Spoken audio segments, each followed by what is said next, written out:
In the ring, to my left is the manager, Mr. Fuji. And he represents from Sunset Beach, Hawaii, weighing 267 pounds, the magnificent Muraco. His opponent from Sioux City, Iowa, weighing 264 pounds, Bob Bradley. I think something's wrong with the weights given on both gentlemen. Bradley, I don't think is 260, but I think that Muraco is substantially more than his announced 267 or whatever. I would say Muraco to me looks like around between 275 and 280. On the other hand, Bradley, I think at one time he may have been 264. He was a bulkier, but I'd say he's down to about 245 maybe. I'd say so too. But Muraco has really bulked up as of late. He's a tank. He is a tank and an impressive-looking tank. He looks very good. Magnificent Muraco having his problems at the moment with Bob Bradley. Standing side headlock. Bradley grinding it out a bit. Regains a bit of momentum. Look at the arms on this Muraco. He is really built. Arms, shoulders, chest, legs. He's just big all over. He's a monster. Well, it's evident just the kind of heavy lifting he must be doing in the gym. Woo! With an elbow, Bradley down to the canvas. And some of the fans chatting Beach Bum. He does not like to be referred to as Beach Bum. He, of course, is from Sunset Beach, Hawaii. Right now, Bradley not giving Mr. Muraco much of a go of it. Uh-oh, what's going to happen here? Through the rope to the outside. Ooh, boy. Bradley having his problems. By the way, earlier on, Mr. Heenan was out here. Bobby the Brain Heenan with a few words of advice.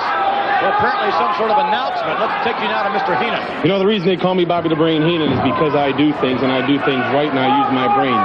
Well, I have secured permission from the World Wrestling Federation, and next week, in this television program, I am going to, in the flower shop, inspect by myself the machines. And I'm going to prove without a question of a doubt that one of the machines is Andre the Giant, and I may even come up with the identity of the second machine. This is Bobby the Brain speaking. You want to match wits with me? It can't be done. How about that? Bobby the Brain with apparently a personal inspection of the machines next week during the flower shop. And I like to see how he's going to do that. How in the world is he going to do that? Well, I don't know. Apparently. Is he going to go to the machine and say, hey, hold still, I'm going to, you know. Oh, look at that. He's dreaming. Yeah, look at that. 200, he says 65. I say 280. And he got up in there. Whoa, he caught Bradley right in the jaw. But now look at Bradley coming back, but there's no effect. Look at this. Forearms into the chest area, and you're not going to penetrate that armor-like chest of the magnificent Muraco. Muraco going up to the top rope. Bradley's going to get in some trouble here as the knee was rammed first of all into the face and then down into the chest. Look at the shoulders on that man. Drops the leg. Muraco does. Magnificent one having an easy time of it at the moment. I think Mr. Fuji was giving signals to Muraco, stating that no, don't pin him now.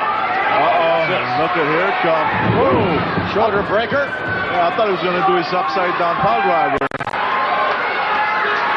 Perhaps he'll do it now. You know he's going to wind up giving it to Bradley. Muraco just having a good time in there against Bob Bradley. By the way, we'll look forward next week to the machines being inspected by Bobby Heenan. If he gets too close, I would suspect that one or both of the machines would, I don't know, maybe do a little inspection on their own with Mr. Heenan. Also next week, the Macho Man Randy Savage is to join us. The Junkyard Dog, George the Animal Steel, and Mr. Wonderful Paul Orndorff also on hand.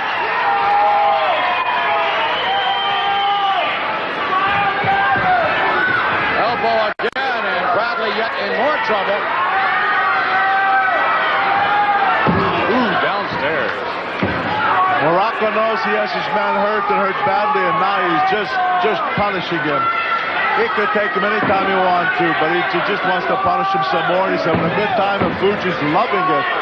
Fuji's outside that ring, and he's just loving everything he's seeing his man do. The tag team combination of Mike Rotundo and Danny Spivey also to join us, by the way, next week for tag team action. And what is this? We're going to have a first. We're going to have something with Harley Racer next week, something special, so we're told. There was the move you referred to earlier, Bruno. Finally did it. Put Bradley out. The reverse pile driver. And to Muraco's liking, it's a bit more devastating than the more standard variety pile driver, both of whom, or both of which, I believe, should be outlawed. Here is your winner, the magnificent Muraco. Yes. Malicious Don Muraco, perhaps. The magnificent one, he is put together. Look at the neck on that man and the shoulders. Let's go back now to the replay. Whew. Well, there's no question of it. Look at this. Here he comes down driving. Bradley's head right on top of that mat. He had Bradley hurt so bad all through, but he kept punishing him. And here over here now, I think this is where he gives him a... No, I thought he was going to slam him here, but this is where he gives him his famous pile driver. And look at this now. This is extremely dangerous. Boom, right on top of his head. I'll tell you, that could snap your neck. And of course, this time he kept him down for the count of 3.